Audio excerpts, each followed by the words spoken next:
So this is a case study video talking about one of the cases that we've done here at Springfield Dental. So I've got the pictures here, which we'll put on the video below me, and I'll talk you through what we did. So this case is an implant case combined with a little bit of restorative. So this patient had a problem of a missing front tooth. Now, it's the classic scenario where you have a front tooth that has a root canal, it gets reinfected, and eventually you have to call it quits and the tooth gets removed. And he also had a couple of missing teeth at the side. But the main problem was the front. So the problem was how do we restore the space, and also sort of the complexity of it was an unusually shaped gap. So this guy had a missing central. He'd just lost his other central, but the first missing central incisor had been gone for years, so the gap had closed a bit. So what he had at the start of this treatment was a lateral incisor with a crown on, which had been disguised to look a bit like a central incisor.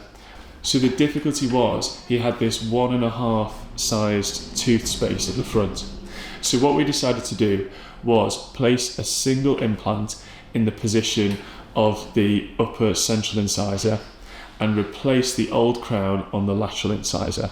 So you can see here a picture of we re-prepped the lateral incisor and we placed a single implant in the space. Now you could have maybe placed 2 implants with 2 central incisors, but the problem was, in my opinion, this was a man in his sort of 50s or 60s, and I don't think 2 slightly narrow central incisors would look right for him. So we decided with him the best option was to go for sort of 2 larger central incisors, i.e.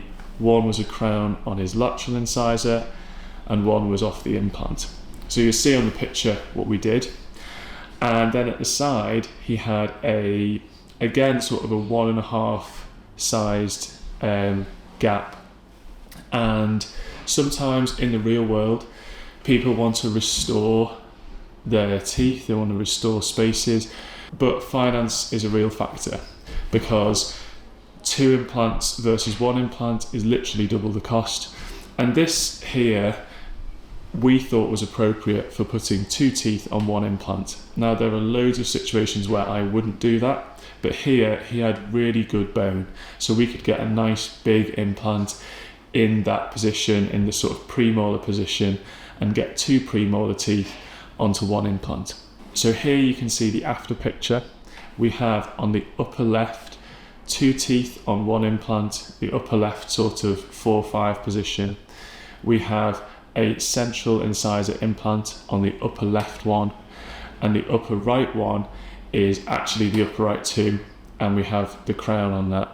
Here's a clip of his CT scan showing how much bone he had as well, and why we thought 1 big implant was suitable on the upper left. And this is an example of a case where you might find people come in and you think, what the heck do I do? There's plenty of times where I think that, because there are quite a few different things you could do, and what's right for this patient, what is right for them financially, what is right in terms of the amount of treatment, what's going to look the best. So this is an example. Hopefully you find it something that might be interesting. You might be able to relate it to some of the patients that you've been seeing. And yeah, if you like it, give it a thumbs up. Let us know any questions you have and any ideas for videos you'd like to see. And thanks for watching.